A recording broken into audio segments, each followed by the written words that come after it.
So there's a lot now to talk about. Luis Ortiz is here and pinch hitting for Seth Payne, who's a bit under the weather. Kim Davis from Chalk Talk, thanks for being with us. I think I know how this is going to go, filling out the satisfaction survey. I don't think it will require much thought, but Kim, you're up first. Okay, let me just... Oh. The drama. Yeah. Yes. Deep side. Oh, straight to it. You know, we're unsatisfied. We're just really unsatisfied. And I think it's really with how they've been losing these games. We go back to what I thought they'd end up in terms of a record at the beginning of the season at 10-7, but I didn't think it would look like this. It shouldn't look like this. I'm very unsatisfied. All right, Luis. Yeah, I'm going to say the same. Very unsatisfied. Why? Because the Texans keep losing games that they should win. We were talking about a Titans team that came in 2-8. Yes, we knew that they had a really good defense, especially against the running game. But then if you know what they're going to do, you have to prepare for it and make some adjustments. I keep seeing the same mistakes happening. I'm just very unsatisfied. Yeah, I'm very unsatisfied as well. And D'Amico Ryans touched on it after the game, that they had a chance to win this game, even though everything which could go wrong did. So everyone is very unsatisfied. Now let's get the vibe from the locker room with Zach Tawatari. Thank you, Zach. And on our KHOU 11 Facebook page after the game, guys, I asked fans for one word to describe the loss. Here's what they came up with. Look at all these. It is a long list. I needed 2 boards. Undisciplined here at the bottom. I thought that one was interesting. And then maddening, which was my word. Disappointing came up quite a bit. Atrocious, sloppy. Is there one word for you guys to describe what we saw on Sunday? I don't know. It's just really disappointing, you know, for me, Yeah. for some of the things that we said earlier. And you expected a whole lot more, and not like Super Bowl or bust, but you just thought that they would look a little better than they've looked to this point. And I'm going to say I blame a lot of it on that stretch where they had such poor protection for CJ. And he says it's not a factor for him. It's really tough to believe. Yeah, I think it's a factor. No, most definitely. I agree. You continue to see it. He has no time. They just keep, and it's almost like for now, the last maybe 5 games, every opponent is kind of scheming or game planning the same way. They know that they can get through that offensive line and that they're going to rush CJ Stroud. Yeah. And there's really, for me, I just don't see an adjustment where if you know, as Bobby Slowick or just the entire team, the entire coaching staff, you know how opponents are going to come and attack you. You have to start doing something different, and I haven't seen anything different. Yeah.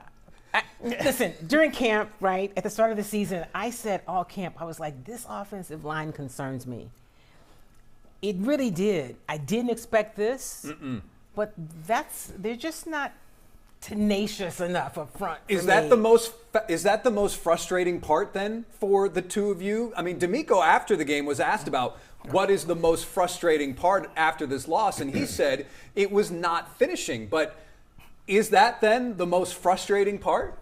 So for me, I think it is, because I think it leads to all the other stuff. I think it leads to why we see CJ not doing things quite like last year. And I think last year was off the charts, right? And it was just too much to think it'd be that kind of season for him. I still think he's talented. He's got a bright one for the record books. It was a historical season. It was one for the record books, absolutely.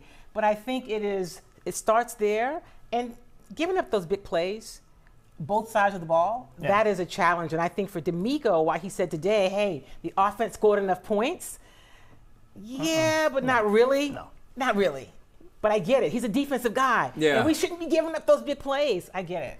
Yeah, so a few things. One, talking about CJ and his numbers, you were there with me, right, Yep. Jason? I went and looked at the first 12 games last year and then now the 12 games this year. His numbers are pretty even, on par. As far as completions go and attempts, pretty even. The completion percentage is 63.4 last year to 63.1 this year. So touchdowns, he had a little bit more last year. Interceptions less last year, but he had about 700 yards more.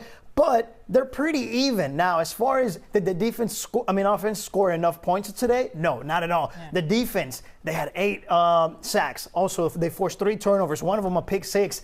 You need the offense to score, especially that Nico Collins touchdown that gets called back. That's no good. If that counts, touchdowns. Maybe this is a different ending, a different result. Also, they had a short territory. They started late in the game. I think they started on the opponent's 49-yard. So you got to take advantage of those. Too many punts. It's just the offense has to show up at some point. The defense, they lost a game with 5 interceptions. Now they lose a game with 8 sacks.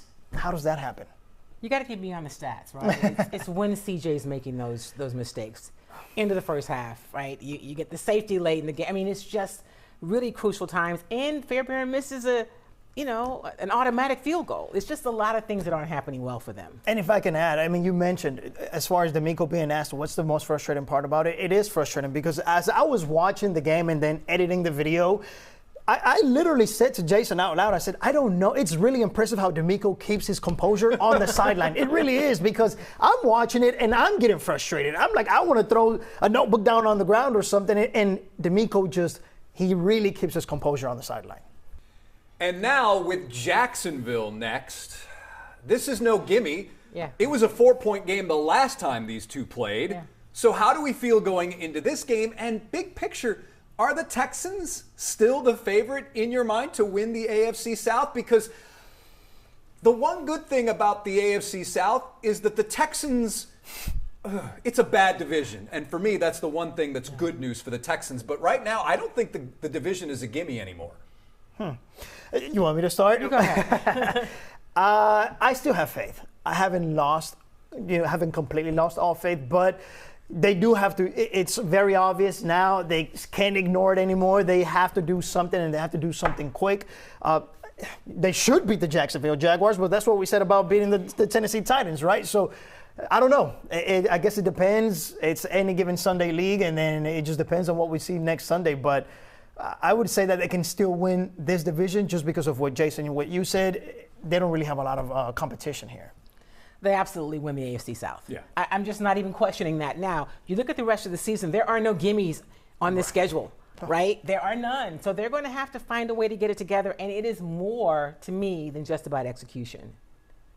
I don't know what the answer is. They don't pay me that much, so I don't. Well, no, before this game, I thought they would win against Tennessee, against Jacksonville, right, Miami, and then Tennessee at the end of the season.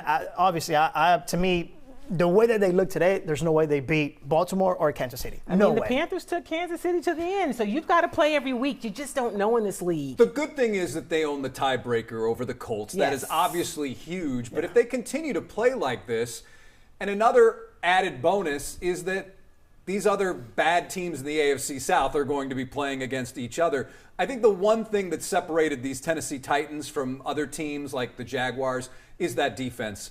That defense was statistically one of the best in the NFL. Right. And it showed, at least stopping Joe Mixon, how good it really is. The stats obviously can be misleading at times, but I think what we saw on Sunday proves that this Titans defense is a really, really good defense. They're a really good defense with Sweat and Simmons up front. The Texans needed to have set the edge in order to get some traction for Joe Mixon, but what they weren't able to do with the passing game was disappointing. It was disappointing, but again, I look at the board and that's what D'Amico said, disappointing. That's what you said, and I think it's pretty much basically what everyone is saying right now. So there you have it, disappointing. That is one way to describe this game, along with all these others. Kim Davis from Chalk Talk. Next Chalk Talk is Tuesday? It's Tuesday at noon. I'll see you there. All right. Thanks so much for joining us. Thanks for having me.